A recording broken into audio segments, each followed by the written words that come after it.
ही पुरणपोळी बघा ना मंडळी, अगदी टम्म फुगलेली, कापसासारखी मऊ लुसलुशीत आणि गच्च पूर्ण आणि भरलेली ही पुरणपोळी अगदी सिंपल पद्धतीने मी बनवली आहे. ना पुरण यामध्ये मी वाटून घेतलेलं आहे, ना पुरण यंत्राने चाळून घेतलेलं आहे. अतिशय सिंपल पद्धतीने या पुरणपोळीचं पुरण मी तयार केले. अगदी 10 मिनिटात हे पुरण तयार झालं. खूपदा सण समारंभाला तर आपण पुरणपोळी बनवतोच, पण साखरपुडा त्यानंतर खूप साऱ्या शुभकार्यांमध्ये देखील पुरणपोळी महाराष्ट्रीयन घरांमध्ये आवर्जून बनवली जाते. आमच्या इकडं आवडतीचा पाहुणा जरी घरी आला ना, तरी देखील हौसेने पुरणपोळीचा बेत केला जातो. त्यासोबत झणझणीत कटाची आमटी देखील बनवली जाते. आज तुमच्यासोबत अतिशय सिंपल पण खूप झणझणीत अशी कटाची आमटी आणि त्यासोबतच अतिशय सिंपल पद्धतीने पुरणपोळी कशी बनवायची ना ते शेअर करणार आहे. त्यामुळे व्हिडिओ शेवटपर्यंत बघा. त्यासाठी इथं मी घेतलेले आहे 2 वाट्या चणा डाळ. तर इथं मी चणा डाळ भिजवून वगैरे घेत नाही, फक्त व्यवस्थित अशी ही डाळ मी निसून स्वच्छ धुवून घेतलेली आहे. त्यानंतर सुरुवातीला मी कुकरमध्ये मोठा तांब्या भरून पाणी गरम करण्यासाठी ठेवलं होतं.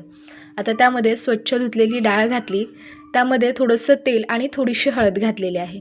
हळद नाही घातली ना तरी देखील चालणार आहे, आपण पिठामध्ये थोडीशी हळद घालणारच आहोत. आता इथे आपण पुरणपोळी बनवण्यासाठी लागणारी कणिक भिजवतो आहे. त्यासाठी इथं मी काय केलेलं आहे ना, एका भांड्यामध्ये मीठ घातलं आणि त्यामध्ये 2.5 वाट्या गहू पीठ घातलेलं आहे. आता इथं छोट्याशा पातेल्यामध्ये मी पाणी घेतलेलं आहे आणि त्यामध्ये थोडीशी हळद घालायची आणि हे पाणी व्यवस्थित मिक्स करून या पाण्याने आपल्याला ही कणिक व्यवस्थित अशी भिजवून घ्यायची. आता आपल्याला ही कणिक आहे ना खूप घट्ट भिजवायची नाही किंवा सुरुवातीलाच खूप अशी पातळ भिजवायची नाही. आपण नेहमी चपातीला जशी भिजवतो ना, अगदी तशीच भिजवून ठेवायची. का तर कणिक हळूहळू मुरली ना की मग त्यामध्ये ना खूप छान असा सॉफ्टपणा आणि मऊ लुसलुशीत कणिक होते. आणि जर भिजवतानाच तुम्ही जर पातळसर भिजवून ठेवली ना, मग ती व्यवस्थित अशी आपल्याला हवी तशी तयार होत नाही. त्यामुळे खूप घट्ट नको किंवा खूपच पातळ नको, मध्यम कणिक मळून किमान अर्धा ते पाऊण तासासाठी साईडला ठेवायची, जेणेकरून कणिक आपल्याला पाहिजे तशी मुरली जाते. पुरणपोळीची जी कणिक असते ना ती छान अशी मऊसूद मळून घ्यायची. त्यानंतर थोडंसं तेल याला मी लावून घेतलेलं आहे. म्हणजे काय होतं ना, ज्यावेळेस आपण ही कणिक झाकून ठेवू ना, तर यावरची जी परत आहे ना ती कडक व्हायला नको. त्यासाठी काय करायचं ना, तेल लावून व्यवस्थित अशी ही कणिक मळून घ्यायची. जितकी छान तुम्ही कणिक मळून घ्याल ना, पोळ्या तेवढ्याच छान अशा सॉफ्ट होतात. लगभग 10 ते 12 मिनिटासाठी ही कणिक मी व्यवस्थित अशी मळून घेतलेली आहे. तुम्ही पाहत असाल की तेल घातल्याच्या नंतरही मी अतिशय व्यवस्थितपणे ही पीठ मळून घेतलेलं आहे. व्यवस्थित ही कणिक मळून घेतली ना, म्हणजे काय होतं ना, पोळ्या आपल्या सॉफ्ट होतात, खूप छान अशा मऊ लुसलुशीत तयार होतात. आता हे लगभग व्यवस्थित असं मळलेलं आहे. दुसऱ्या भांड्यामध्ये मी हे काढून ठेवणार आहे आणि यावरती ना कॉटनचा कपडा झाकून ठेवायचा. कॉटनचा कपडा मी थोडासा पिळून घेतलेला आहे, म्हणजे पाण्याखाली व्यवस्थित असा इसळून पिळून त्यानंतर झाकण ठेवायचं. जर कोरडा कपडा ठेवला ना तरी देखील पीठ थोडंसं कडक होण्याची शक्यता असते, त्यामुळे मी ओला कपडा करून यावरती घातलेला आहे. आता इथे कुकरच्या मी 5 शिट्ट्या करून घेतल्या होत्या. सुरुवातीला 3 शिट्ट्या मोठ्या गॅसवर आणि नंतर मग 2 शिट्ट्या मी लहान गॅसवर करून घेतलेल्या आहेत. का तर हे जे पुरण आहे हे आपण पुरण यंत्रामध्ये बारीक करणार नाही आहेत किंवा चाळणीने देखील गाळणार नाहीत. त्यामुळे डाळ मी थोडीशी ओव्हरकुक केलेली आहे, जेणेकरून हे पुरण खूप पटकन तयार होतं. घाई गडबडीमध्ये देखील हा पुरणपोळीचा स्वयंपाक तुम्ही अगदी सहज बनवू शकता. आता यामधलं येळवणी मी साईडला काढून ठेवलेलं आहे आणि डाळ व्यवस्थित अशी निथळून घ्यायची आहे. 1-2 मिनटासाठी हे असंच ठेवायचं आणि त्यानंतर पुरण बनवायला घ्यायचं आहे. येळवणीची आमटी कशी बनवायची ना ते देखील याच व्हिडिओमध्ये मी तुम्हाला सांगणार आहे. आता इथं मोठी कढई मी गरम करण्यासाठी ठेवलेली आहे. त्यामध्ये ना 1 चमचा साजूक तूप घातलेला आहे. साजूक तुपामुळे पुरणाची जी चव आहे ना ती खूप छान अशी स्मोकी येते. त्यामुळे कढईमध्ये सुरुवातीला थोडंसं तूप घातलं. गॅस हा लहान केलेला आहे आणि आपली डाळ देखील गरम आहे. डाळही गरम आहे, कढई देखील गरम आहे, गॅस चालू आहे. आता या स्टेजला पावभाजी मॅशर किंवा आपला जो पाणी पिण्याचा तांब्या असतो ना तो घ्यायचा आणि त्याने ही डाळ व्यवस्थित अशी घोटून घ्यायची. एक 4 ते 5 मिनटामध्ये ना गरम गरम असतानाच ही डाळ घोटून जर घेतली ना तर पुरण वाटून वगैरे घेण्याची गरज नाही. अगदी मऊसूद हे पुरण तयार होतं. सुरुवातीला 3 ते 4 मिनटासाठी ना गॅस लहान करून हे मी घोटून घेतलं आणि त्यानंतर थोडासा गॅस मी मोठा केला. का तर आपण जशी डाळ घोटून घेऊ ना तशी डाळ ही पातळ होते. त्यामुळे गॅस थोडासा मध्यम करून ही डाळ मी टोटली 5 ते 6 मिनटासाठी घोटून घेतलेली आहे. तर इथं तुम्ही बघू शकता डाळीचं टेक्स्चर अगदी व्यवस्थित अशी ही डाळ मॅश झालेली आहे. अजिबात यामध्ये अख्खी एकही डाळ राहिलेली नाही. अशाच पद्धतीने जर तुम्ही केलं ना तर पुरण खूप छान होतं. अगदी चाळणीने वगैरे गाळून घेण्याची गरज नाही. अशा पद्धतीने सिंपल पद्धतीने देखील तुम्ही पुरणपोळीचा स्वयंपाक खूप मस्त असा तयार करून घेऊ शकता. आता इथे आपण 2 वाट्या चणा डाळ घेतली होती. त्यासाठी इथं मी एक मोठी वाटी भरून बारीक चिरून घेतलेला गूळ यामध्ये घातलेला आहे. आता हे सगळं व्यवस्थित असं आपल्याला एकजीव करून घ्यायचं आहे. हे बघा, आता आपण यामध्ये गूळ घातल्यामुळे काय होतं ना, याला थोडंसं पाणी सुटतं.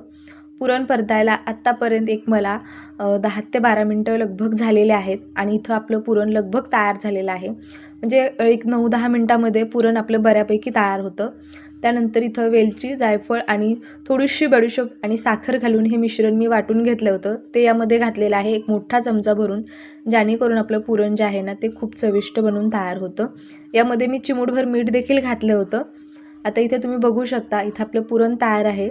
सगळ्यात शेवटी यामध्ये कलथा घालून बघायचा, व्यवस्थित उभा राहिला की समजायचं की आपलं पुरण अगदी परफेक्ट तयार आहे. खूप पातळ नाही किंवा खूपच घट्ट नाही. जरी सुरुवातीला तुम्हाला पातळ वाटलं ना तरी देखील डाळ आहे थंड झाल्याच्या नंतर घट्ट होते. आता इथं मी आमटी बनवण्यासाठी 2 कांदे भाजून घेतले होते गॅसवर. त्यानंतर ते तव्यामध्ये घातले, थोडंसं तेल घालून सुरुवातीला अर्ध्या मिनिटासाठी परतून घेतले. त्यानंतर अर्धा चमचा जिरं, 1 मोठा चमचा भरून धणे आणि मोठा चमचा भरून पांढरे तीळ मी मस्त असे खमंग भाजून घेतलेले आहेत कांद्यासोबतच. आता आपण जी डाळ काढून ठेवली होती ना ती डाळ यामध्ये परतून घ्यायची. आता बघा, डाळ तुम्ही यामध्ये जर परतून घेतली ना तर चव देखील आमटीला छान येते. डाळ घातल्यामुळे आमटी छान अशी मिळून येते, खूप पाण्यासारखी अशी पातळ होत नाही आणि आमटी ना अशी दाटसर असली ना तर ती खायला आणि प्यायला दोन्हीही छान लागते. हे देखील मी व्यवस्थित असं परतून घेतलं. आता हे थंड करून आपल्याला वाटून घ्यायचं आहे.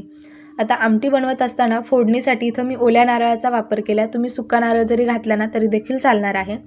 एक 7-8 लसणाच्या पाकळ्या, 1 इंच आलं मी असं चिरून घातलेलं आहे आणि थोडीशी कोथिंबीर आणि ओला नारळ किसून यामध्ये घातलेला आहे. जर कापून घातलं असतं ना तर मग त्याचे मोठे मोठे तुकडे राहतात, ते दिसायला व्यवस्थित दिसत नाही आमटीमध्ये, त्यामुळे मी किसून घेतलेलं आहे. आता हे पाणी न घालता याचं मी वाटण तयार करून घेतलेलं आहे. हे बघा, या पद्धतीने जर फोडणीचं वाटण तयार केलं ना तर आमटी खूप जास्त चविष्ट होते. आता आपण जे कांदा आणि डाळ भाजून घेतली होती ते देखील मी थोडंसं पाणी घालून हे वाटण तयार केलं. आता कढईमध्ये 2 चमचे तेल घातलं. सुरुवातीला ओला नारळाचं जे आपण वाटण तयार केलं हे वाटण घालायचं. गॅस हा मध्यम ठेवायचा, खूप मोठा गॅस करायचा नाही आणि अगदी 1 ते 1.5 मिनटासाठी ना हे खमंग असं भाजून घ्यायचं. हलका हलका यामधून सुगंध यायला लागला की त्यानंतर यामध्ये मसाले घालायचे. तर साठवणीतलं जे काळं तिखट असतं ते यामध्ये मी 1 चमचा घातलेला आहे. अर्धा चमचा जे लाल तिखट असतं, ज्यामध्ये काहीही नसतं, म्हणजे फक्त लाल तिखट असतं, ते घातलेलं आहे. थोडीशी हळद घालायची आणि हे व्यवस्थित असं परतून घ्यायचं. आता यामध्ये जास्त मसाल्यांचा मी वापर केलेला नाही. आमटी जेवढी सिंपल पद्धतीने बनवावा ना तेवढी ती चविष्ट बनवून तयार होते. आता हे व्यवस्थित असं परतून घेतलेलं आहे. त्यानंतर तयार केलेलं वाटण यामध्ये घालायचं. यामध्ये हलकासं मी कढीपत्त्याची पानं देखील घातली होती. तुम्हाला आवडत असेल तर घाला, नाही घातले ना तरी देखील चालणार आहे. आता हे सगळं व्यवस्थित असं तेल सुटेपर्यंत परतून घ्यायचं आणि सुरुवातीला आपण डाळीचं जे येळवणी काढून ठेवलं होतं, म्हणजे डाळीचं पाणी जे आपण काढून ठेवलं होतं ते यामध्ये घालायचं. आमटी तुम्हाला जितपत बनवायची तेवढ्या अंदाजाने इथे पाणी घालायचं. खूप आमटी आपल्याला पातळ बनवायची नाही किंवा खूपच घट्ट नाही, त्यासाठी इथं मी भरपूर असं पाणी घातलेलं आहे. म्हणजे एक लगभग 2 ग्लास मी इथं पाणी घातलं होतं येळवणी घातल्याच्या नंतर. आता यामध्ये चवीनुसार मीठ घालायचं आणि ही आमटी बारीक गॅसवर मस्त अशी खळखळून 5 ते 6 मिनटासाठी उकळून घ्यायची आणि त्यानंतर यावर भरपूर सारी कोथिंबीर घालायची आणि आमटी बनवत असताना त्यावरती अर्धं झाकण ठेवायचं, म्हणजे आमटीला छान असा कट येतो. म्हणूनच याला कटाची आमटी देखील म्हणतात. मस्त अशी सुगंधित ही आमटी बनवून तयार होते. आमटी ही दुसऱ्या दिवशी शिळी झाल्याच्या नंतरच खूप टेस्टी लागते. आता इथे आपलं हे पीठ तुम्ही बघू शकता, किती सॉफ्ट असं हे तयार झालेलं आहे आणि पीठ व्यवस्थित भिजलं ना मंडळी तर ते अजिबात कितीही पातळ असलं ना तरी हाताला चिटकत नाही, हे लक्षात ठेवा. आणि आपण जर पाणी घालून खूप जास्त असं पचपचीत जर पीठ केलं ना तर मग ते हाताला देखील खूप चिटकतं. आणि व्यवस्थित मुरलेलं जे पीठ असतं ना ते जरी पातळ असलं ना तरी देखील हाताला चिटकत नाही, हे मात्र लक्षात ठेवा. आता हा व्हिडिओ तुम्हाला कुठेही जरासुद्धा आवडला ना मंडळी तर व्हिडिओला जरूर एक लाईक करा. आता आपलं पुरणसुद्धा तयार आहे आणि आपली कणिकसुद्धा व्यवस्थित अशी मुरलेली आहे. मी पुन्हा थोडंसं तेल लावून मळून घेतलेले आहे. आता याचे छोटे छोटे पेढे तयार करून घ्यायचे. एक लिंबाच्या आकाराचे मी हे गोळे तयार करून घेत आहे. आता माझ्या ज्या पुरणपोळ्या असतात ना मंडळी, ह्या खूपच अशा लहान नाही किंवा खूपच मोठ्या नाही, मध्यम असतात. आता जेवढा आपल्याला पिठाचा आपण गोळा तयार करून घेतला त्यापेक्षा थोडासा मोठा पुरणाचा गोळा घ्यायचा. म्हणजे पोळी अतिशय मस्त अशी गुपगुपीत आणि मस्त अशी काटोकाट पुरणाने भरलेली तयार होते. पिठाचा जो गोळा आहे तो थोडासा लहान घ्यायचा आणि पुरणाचा गोळा थोडासा मोठा घ्यायचा. हे बघा अशा पद्धतीने आता आपण पोळी तयार करून घेऊया. तर सुरुवातीला आपण जो पिठाचा गोळा तयार करून घेतला होता त्याची छानशी वाटी तयार करून घ्यायची आणि तयार केलेला पुरणाचा गोळा यामध्ये घालायचा. जर असे गोळे करून ठेवले ना तर हाताचा खूप असा पापड पसारा होत नाही, हात आपले असे स्वच्छ राहतात आणि आपल्याला पोळ्या बनवायलाही खूप मस्त वाटतं. असं हाताचं जर खूप गिजगिज झालं ना तर मग ते पोळ्या आपल्याला व्यवस्थित लाटता येत नाही आणि ज्यावेळेस आपण हाताने पोळी फिरवतो ना त्यावेळेस पोळी फुटण्याची शक्यता असते. त्यामुळे असे गोळे सुरुवातीलाच तयार करून ठेवायचे. आता हलक्या हाताने ही पोळी व्यवस्थित अशी लाटून घ्यायची. आपण चपाती लाटायला थोडंसं कमी सुक्कं पीठ लागतं आणि पोळी लाटण्यासाठी सुक्या पिठाचा वापर थोडासा जास्त करावा लागतो, जेणेकरून पोळी ही व्यवस्थित अशी सरकली जाते. हे बघा अगदी अर्ध्या मिनिटाच्या आतच ही पोळी लाटून तयार होते. तुम्ही बघू शकता अजिबात कुठेही डाळीचा यामध्ये दाणा दिसत नाही. अगदी मऊसूद आपण पुरण तयार करून घेतलं होतं. आता इथं तवा गरम करण्यासाठी ठेवलेला आहे. इथं मी नॉर्मल आपला ॲल्युमिनियमचा जो तवा असतो ना तोच वापरलेला आहे. तव्यासाठी कोणीही निगेटिव्ह कमेंट करू नका, का तर हाताखालच्या जर वस्तू असल्या ना तर स्वयंपाक करायला खूप सोपं जातं. माझ्याकडे नॉनस्टिकचा तवा आहे, पण हा माझ्या रोजच्या वापरातला तवा आहे, त्यामुळे यावर मला स्वयंपाक बनवणं सोपं जातं. त्यामुळे हाच तवा इथं मी वापरलेला आहे. तुम्ही नॉनस्टिकचा तवा वापरून जरी ह्या पोळ्या बनवून घेतल्या ना तरी देखील चालणार आहे. आता तवा तापल्याच्या नंतर मी गॅस लहान केला. त्यानंतर पोळी यावरती घातली. छान पोळी बसली की दोन्हीही साईडनी मी पोळीला मस्त असं तेल लावून घेतलेलं आहे. आता इथे ना मी तेलाचा वापर केलेला आहे. तुम्ही मस्त तूप लावून देखील भाजून घेऊ शकता, पण आमच्याकडे ना मस्त असं दुधामध्ये पोळी घालून त्यावरती तूप सोडून पोळी खातात. तर तुम्ही डायरेक्ट तूप लावून जरी भाजून घेतल्या ना तरी देखील चालणार आहे. ह्या पोळ्या तुम्ही बघा मंडळी, काय मस्त अशा सॉफ्ट तयार झालेल्या आहेत. बरं मंडळी, तुम्ही आज आपल्या चॅनलवर पहिल्यांदा आला असाल तर चॅनलला सबस्क्राईब करा आणि हा व्हिडिओ तुम्हाला कुठेही जरासुद्धा आवडला असेल ना तर व्हिडिओला लाईक करा.